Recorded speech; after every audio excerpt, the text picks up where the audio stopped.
नमस्ते दोस्तों। आज एक ऐसी बात करेंगे जिसके बारे में शायद आप हर रोज़ महसूस करते हैं कि अक्सर लोग हमें दबाते क्यों हैं। आप हाउसवाइफ हो, घर संभालते हो, सबके लिए सब कुछ करते हो, लेकिन फिर भी लोग आपको सीरियसली क्यों नहीं लेते हैं। आज हम ये समझेंगे सिंपल और रियल बातों के साथ में कि लोग आपको दबाते क्यों हैं। सबसे पहली बात तो आप खुद अपने आप को सीरियस नहीं लेती हैं। जब हम खुद को साइड रख देते हैं, सिर्फ दूसरों की सुनते हैं, तो लोग भी वही करते हैं। जैसे अगर आपकी हेल्थ ख़राब है पर आप फिर भी सब कुछ करती हो, तो लोग समझते हैं कि आपकी तकलीफ़ इतनी नहीं है। लोग समझते हैं कि हाउसवाइफ का काम इजी है क्योंकि सैलरी नहीं मिलती है। जब तक आप खुद दिखाकर नहीं बताएंगी कि आपका टाइम भी कितना वैल्यूएबल है, तब तक लोग समझेंगे नहीं। आप अगर दिन भर का टाइम एक डायरी में लिखना शुरू करो, कितना काम करती हो, कितना मैनेज करती हो, तभी समझ में आएगा आपको भी और दूसरों को भी। नहीं, आपको भी ये लगता रहेगा कि यार ये तो मेरी रिस्पॉन्सिबिलिटी है। लेकिन जितना दूसरों का टाइम वैल्यूएबल है ना, उतना ही आपके दिन के 24 घंटे भी उतनी ही वैल्यू रखते हैं। एग्ज़ाम्पल के साथ बताऊं तो मेरी एक फ्रेंड है, उन्होंने बताया कि उसे माइग्रेन होता है, पर फिर भी वो सुबह उठ के सबका लंच बनाती है। जब तक वो हॉस्पिटल नहीं गई, किसी ने ये भी नहीं पूछा कि अच्छा इतना दर्द है, थोड़ा सा आराम कर लो। क्यों? क्योंकि उसने कभी खुद को नहीं संभाला, खुद को कभी रोका नहीं, खुद को कभी वैल्यू दी नहीं। सबसे मेन है फाइनेंशियल इंडिपेंडेंस। जब पैसा आपके हाथ में नहीं होता तो डिसीजन मेकिंग में आपका रोल ऑटोमेटिकली कम हो जाता है। लोग वही ज़्यादा सुनते हैं जिनके हाथ में पैसा हो, कंट्रोल हो, उन्हीं का ज़्यादा सुना जाता है। आप अर्न करना शुरू करो। अर्न करने के तरीके घर बैठे मैंने पिछले ही वीडियो में बताए हैं आपको। खुद की रिस्पेक्ट करो तभी लोग करेंगे। अपने लिए टाइम निकालो, अपना हेल्थ चेकअप कराते रहो, थोड़ा सा रेस्ट बीच बीच में लेते रहो। आप दूसरों को बोल सकते हैं कि मैं भी थक गई हूँ। किसी ने मुझसे पूछा था कि ये माइग्रेन को, दर्द को आपने ठीक कैसे किया। जब मैंने अपनी फैमिली को बोलना शुरू किया ना कि आज मुझसे काम नहीं होगा, आज मुझे दर्द है, आज मैं आराम करूँगी। शुरू में सबको अजीब लगता है कि ये पूरा दिन आराम करेगी एक सिर दर्द के लिए, लेकिन मुझे खुद को ठीक करना था। या मैं दूसरों के लिए अच्छी बनती रह जाती, या मैं फिर अपना हेल्थ ठीक कर लेती। मैंने अपना हेल्थ ठीक करने को चुना। और अब जब भी कभी मुझे तकलीफ़ होती है ना, मैं बड़ा आराम से बोल देती हूँ कि मुझसे ये नहीं हो पाएगा, मुझे रेस्ट चाहिए। और अब घर वाले भी बड़ा आराम से समझ जाते हैं। इसलिए आपको भी ये सब करना पड़ेगा।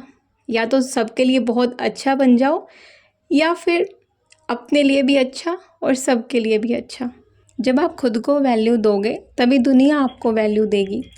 जैसे कि हर दिन 30 मिनट सिर्फ अपने लिए निकालो, चाहे वो वॉक हो, चाहे पढ़ाई हो, चाहे कोई ऑनलाइन कोर्स कुछ आपको सीखना हो, कुछ भी करना हो, वो टाइम सिर्फ आपका हो। कोई भी स्किल सीखना शुरू कर दो मोबाइल से ही। मोबाइल तो आपके हाथों में रहता ही है, जैसे अभी है। आपको कोई फुल टाइम जॉब नहीं करने देता है, कोई बात नहीं, पर अगर आप बेसिक जानते हैं फ़ोन में, तो आप अर्न कर सकती हैं। पिछले वीडियो में बताया है मैंने। और अपने काम को लोगों को आप समझा भी सकती हैं। नोटबुक पे लिख के, शेड्यूल अपना बना के, ब्रेकफास्ट से लेके डिनर तक का हर एक चार्ट बना के आप रख सकती हैं, जिससे आपका वर्कलोड कम होगा और आपकी फैमिली को भी लगेगा कि हाँ, ये इतना कुछ मैनेज करती है। कई बार कुछ चीज़ें सामने होती हैं नज़रों के, लेकिन दिखाई नहीं देती हैं, वो आपको दिखानी पड़ती हैं। जैसे कि आपका कोई भी चीज़ है, फाइनेंशियल आपको ज़रूरत है, तो आप हक से बोलो। लेडीज़ सब कुछ करती हैं घर पे, लेकिन जब उनको पैसे की नीड होती है, पैसे मांगने के लिए वो एकदम मुरझा जाती हैं। अरे आपका हक है उस घर में, हक से मांगो जब भी आपको नीड हो। हर महीने अपने लिए थोड़ा सा पैसा बचा भी सकती हो। हस्बैंड से इस बारे में डिस्कशन कर सकती हो या फिर घर खर्च के डिस्कशन में हिस्सा ले सकती हो। सबसे मेन, ना कहना सीखो। हर काम करना ज़रूरी नहीं होता। जब तक चुप्पी है आपकी हेल्थ भी ख़राब होगी।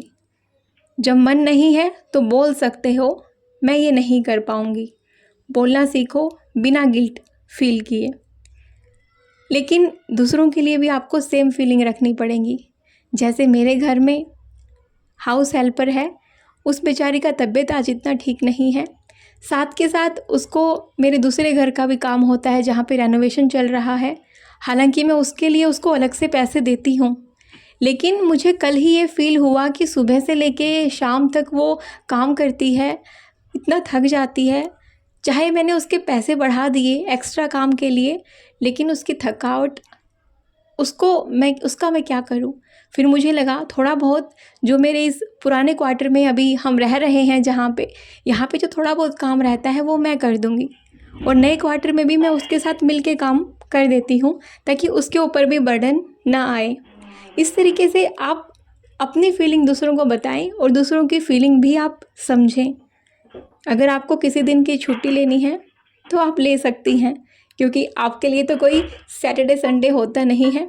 लेकिन एक हाउसवाइफ का भी अधिकार है कि वो छुट्टी ले सके, थोड़ा सा आराम कर सके।